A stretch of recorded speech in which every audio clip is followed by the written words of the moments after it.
NIM 68/2013-051. Pada tenaga sekawan NIM 69/2013-012. Saya Anastasia Sokota NIM 68/2013-014. Saya Dita Triavita NIM saya 68/2013-025. Saya Mei Yohana Sinaga NIM 68/2013-005. Ya, selamat siang, saya Dita. Saya mau menjelaskan tentang pemrosesan CPU. Pemroses disebut CPU karena berfungsi untuk mengendalikan operasi komputer dan melakukan pengolahan data. Pemroses melakukan kinerja dengan langkah-langkah sebagai berikut. Yang pertama, mengambil instruksi yang dikodekan secara linear dari memori utama. Dan yang kedua, mengkode instruksi menjadi proses-proses sederhana. Yang ketiga, melaksanakan proses-proses tersebut. Operasi-operasi pada pemroses dikategorikan sebagai berikut. Yang pertama, operasi aritmetika, yaitu sebagai contohnya penambahan, pengurangan, pembagian, dan perkalian. Yang kedua, operasi logika, yaitu contohnya OR, AND, OR, inversi, dan sebagainya. Yang ketiga, operasi pengendalian, yaitu contohnya operasi percabangan, lompat, dan sebagainya. Pemroses terdiri dari 3 komponen, yaitu yang pertama itu kontrol unit yang berfungsi untuk mengendalikan operasi yang dilaksanakan dalam sistem komputer. Yang kedua, ALU atau Arithmetic Logic Unit yang berfungsi untuk melakukan operasi aritmatika dan logika. Yang ketiga, register merupakan memori yang sangat cepat yang berfungsi sebagai tempat operan-operan dari operasi yang akan dilakukan oleh pemroses. Ya, selanjutnya untuk kontrol unit akan dijelaskan teman saya, yaitu Kasim. Saya akan menjelaskan tentang salah satu pemroses dari komputer, yaitu kontrol unit.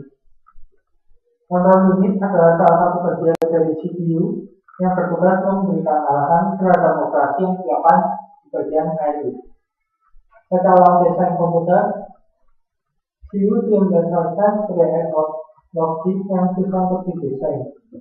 Sekarang, CPU diimplementasikan sebagai sebuah mikroprogram yang disimpan di tempat penyimpan kontrol.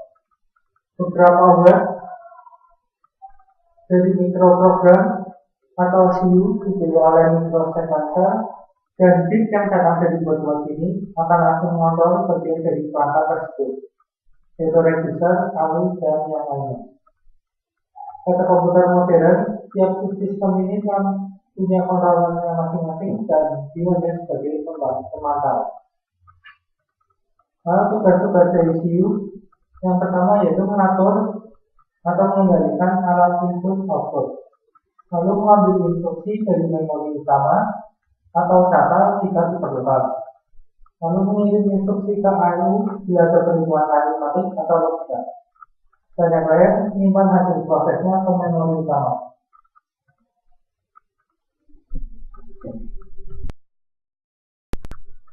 Pada pemroses, saya akan membahas tentang ALU atau Arithmetic and Logic Unit. Melakukan semua operasi aritmatika dengan dasar penjumlahan sehingga sirkuit elektronik yang digunakan disebut dengan header di dalam ALU. Melakukan keputusan dari suatu operasi logika sesuai dengan instruksi program. Operasi logika meliputi perbandingan dua operan dengan menggunakan operator logika tertentu, yaitu sama dengan, tidak sama dengan, kurang dari, kurang atau sama dengan, lebih besar dari, dan lebih besar atau sama dengan.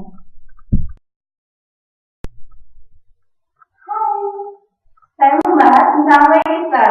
Register itu alat pengisian yang kecil dengan kecepatan akses yang cukup tinggi yang digunakan untuk menyimpan data dan instruksi yang sedang diproses.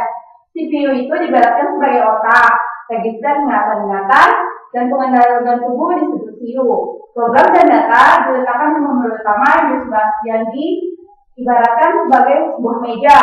Program itu diproses, kemudian instruksi dibaca dan diingat. Misalnya saja kita menghitung C sama dengan A tambah B, maka perlu data nilai A dan B yang masih ada di meja. Kemudian data ini dibaca dan masuk ke ingatan kita yang disebut dengan register. Misalnya aja A sama dengan 2, B sama dengan 3, sehingga nilai C yang didapat itu 5. Nah, proses perhitungan ini dilakukan di ALU. Hasil dari perhitungan ini dituliskan kembali ke meja Setelah itu mungkin data, program, dan hasilnya disimpan secara permanen di dalam lemari kalian.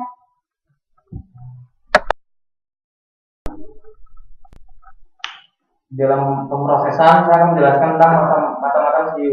Yang pertama, single cycle CU. Proses ini hanya terjadi dalam satu clock cycle. Artinya, setiap instruksi yang ada pada satu cycle, maka dari itu tidak memerlukan state. Clock cycle harus mempunyai panjang yang sama untuk setiap jenis instruksi. Ada dua bagian pada unit ini, yaitu proses mendekode opcode dan pemberian sinyal kontrol. Yang kedua, multi-cycle CU. Unit ini mempunyai banyak fungsi. Pada cycle ini, sinyal kontrol tidak lagi ditentukan dengan melihat pada bit-bit instruksinya. Bit-bit opcode memberitahu operasi yang akan dinyalakan CPU, bukan instruksi cycle selanjutnya.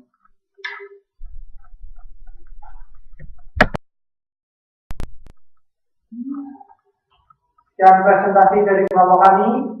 Cecen. Annyeong, kumaha. Saya nama.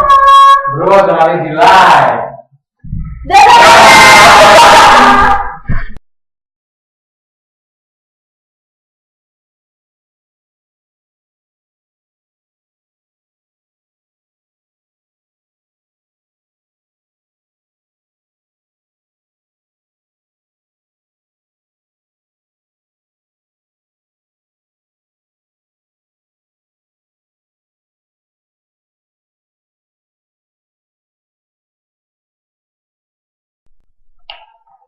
Halo, kami dari kelompok